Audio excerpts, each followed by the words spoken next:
فرعون دا د ایران ایران کې یو ښار د اصفهان ورته وایي فرعون دا اصفهاني او د ده د عطرو دکان عطر به خرڅول په ایران کې نو عطر کې خو څوک قرضداري شوي نه دي خو دی پکې قرضدار شو کله چې ډېر قرضدار شو نو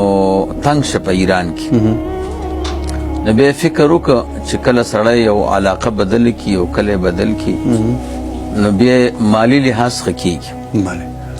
نو بیا د ایران نه لاړه شام ته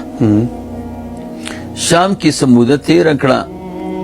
خو تجارت ورته مزه ورنه کړه سر یې ونه نیو نه لکه دومره تجارت نه کېدو چې د ده ګزاره پې وشي او قرضونه پې خلاص شي او قرضونه انتهایی د حد نه ډېره وړېدلي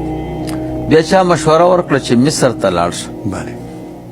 نو دی مصر ته راغی دی چونکې کاروبار دپاره راته او سړی چې د کوم مقصد دپاره ځي خورزه کې پوښتنې کوي نو ایبان دې پټي وو په هغې کې خټکي خلکو کرلي وو بیا دې پټیو والا دا خټکي خرڅول نو یو بار د خره چې و دا په 5 روپیو نو د وی که دې تجارت مزه وکړه نو پوښتنه وکړه پټیو والا نه چې دا خټکي تاسو په څو خرڅوئ نو هغوی ورته وی چې د دې یو بار